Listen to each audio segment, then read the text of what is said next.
మిథిలా, జ్యోతిష్కులు వారిచ్చారు. ఇందులో విరాజ్కు సరిపోయే అమ్మాయి రాశి నక్షత్రాలు రాసున్నాయి. విరాజ్కు సరిపోయే జాతకం వెతకాలా? అతయ్య, ఏ రాశి ఏ నక్షత్రం అని అడుగుతున్నారు? నేను చూడలేదు మిథిలా. రాజయోగం ఉన్న అమ్మాయే అయ్యుండాలని ఆయన చెప్పారు.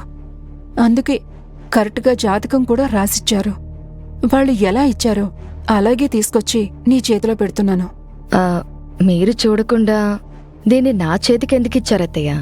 ఎందుకంటే విరాజ్కు ఏది మంచో ఏది చెడో అని నీకు బాగా తెలుసు కదా. ఈ జాతకానికి సరిపోయే అమ్మాయిని వెతకాలి. ఈ పెళ్లిని నువ్వే ముందుండి జరిపించాలి. అమ్మమ్మను కూడా ఒక మాట అడగాల్సింది. అత్తయ్య కూడా ఈ పని నీ వల్లే అవుతుందని చాలా నమ్మకం పెట్టుకున్నారు. అత్తయ్య తిరిగి వచ్చేలోపు మన అమ్మాయిని వెతికితే అత్తయ్యకి కూడా ప్రశాంతంగా ఉంటుంది. సరే అత్తయ్య, మీరేం ఆలోచించకండి, అంతా నేను చూసుకుంటాను. బ్రోకర్ దగ్గరికి వెళ్లేటప్పుడు విరాజ్కి ఇలాంటి అమ్మాయే కావాలని చెప్పాం. కానీ ఆ అమ్మాయి ఖచ్చితంగా ఈ జాతకానికి సరిపోయే అమ్మాయి అయ్యుండాలని ఇప్పుడు కొత్తగా కండిషన్ పెట్టారు. నాకెందుకో టెన్షన్గా ఉంది. మీరేం టెన్షన్ పడకండి అత్తయ్య. ఆ బ్రోకర్ చాలా ఫేమస్, ఎన్నో పెళ్ళిళ్ళు చేశారు. మనకి మంచి అమ్మాయిలు చూపిస్తారు. బ్రోకర్ గురించి మీనాక్షిని కూడా ఒక మాట అడగాల్సింది. తన జాతకం కూడా అక్కడే ఉంది కదా. అబ్బాయిలకి ఎలాంటి అమ్మాయిల జాతకాలు వస్తున్నాయి, బ్రోకర్ను నమ్మొచ్చా లేదా అని మనకు తెలిసేది కదా. ఏంటి మేడం, నా ముద్దుల కుక్ చెల్లికి పెళ్లి కొడుకుని వెతుకుతున్నారా? పోయి పోయి ఈ విషయం నీ చెవిలో పడిందా? ఇంకా న్యూస్ ఛానల్కి మనమే ఇన్ఫర్మేషన్ ఇచ్చినట్టు అయ్యింది. నాగు, నువ్వెళ్ళు. మేమిక్కడ సీరియస్గా మాట్లాడుకుంటున్నాం. అలా దొంగచాటుగా వినకూడదు. మాట్లాడకూడదు అంటే నోరు మూసుకుంటే మాట్లాడలేము, కానీ వినకూడదని చెవులు మూసుకుంటే వినపడకుండా ఉంటుందా? చెవిన పడనే పడుతుంది కదా. నాగు. సరే మేడం, వెళ్తున్నాను. మీరంత కోపంగా చూడకండి, భయం వేస్తుంది.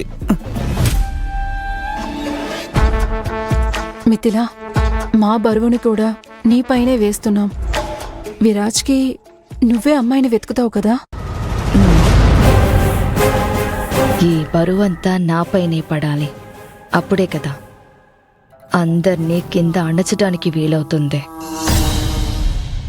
ఆస్ట్రేలియాకి వెళ్ళడం, అక్కడ యూనివర్సిటీలో చదువుకోవడం చాలా పెద్ద బాధ్యత అక్క.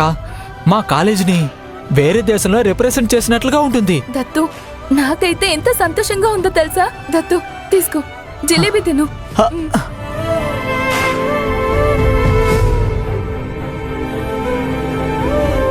దత్తు, ఆస్ట్రేలియా అంటే విమానం ఖర్చులుంటాయి కదా. ఎల్లుండే వెళ్ళాలంటున్నావు, ఖర్చెంత అవుతుంది? లేదక్క, అక్కడికి వెళ్ళడం రావడం ఉండే వసతంతా కాలేజ్ తరపు నుంచే చూసుకుంటారు. అలాగైతే ఏ ఖర్చు లేదా? ఉందక్క, రిజిస్ట్రేషన్ ఫీజు. మరి ఎంతని చెప్పనే లేదు. ఎందుకు? నన్ను అడగడానికి మొహమాటమా? అలా కాదక్క. మరి చెప్పరా? అది 23 నెలల జీతంలో అన్నయ్యకి మొన్న 5,000 ఇచ్చాను. ఇంకా 10,000 నా దగ్గరుంది. దత్తు, ఎందుకురా సైలెంట్ అయిపోయావు? ఎంతని గుర్తు చేసుకుంటున్నానక్క. అది 15,000 కావాలక్క. 15,000? వదినకి వ్యాక్సిన్ వేయించాలి. దానికి 2 లక్షలు అవుతుందంట. అక్క, ఎక్కువ అమౌంట్ అని టెన్షన్ పడుతున్నావా? లేదురా, నువ్వు ఇంజనీరింగ్ చదువుతుండడమే నాకు చాలా గర్వంగా ఉంటుంది. అలాంటిది ఈసారి క్లాస్ టాపర్ అయ్యావు. అదే చాలదన్నట్టు ఇప్పుడు కాలేజ్ నుండి ఫారెన్ వెళ్తున్నావు. దీనికంటే నాకింకేం కావాలి చెప్పు? నేను కష్టపడి సంపాదించిన దానికి ఫలితం దక్కినట్టు అనిపిస్తుంది. అంతా నీ వల్ల జరుగుతుందక్క. నువ్వే కదా నా బ్యాక్ బోన్. రే, నువ్వు కష్టపడి చదివా, క్రెడిట్ అంతా నాకా? సరిపోయింది. అది సరే, అమ్మకి విషయం చెప్పినప్పుడు ఏమంది? సంతోషపడ్డారా? ఓ, అమ్మకి వదనికి ఇంకా ఈ విషయమే చెప్పలేదు. నీకే ముందు చెప్పడానికి వచ్చాను. నేను వెళ్ళి అమ్మకు చెప్పొస్తాను.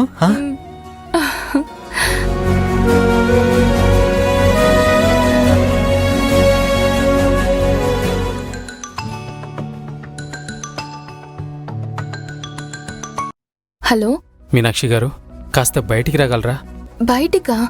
బయటికంటే ఎక్కడికి? మీ ఇంటి బయటికే. అది కాదు, మీరిక్కడా? మీతో మాట్లాడాలి, కాస్త బయటికి రాగలరా? కొంచెం అర్జెంట్. అవునా? సరే, వస్తున్నాను. సరే.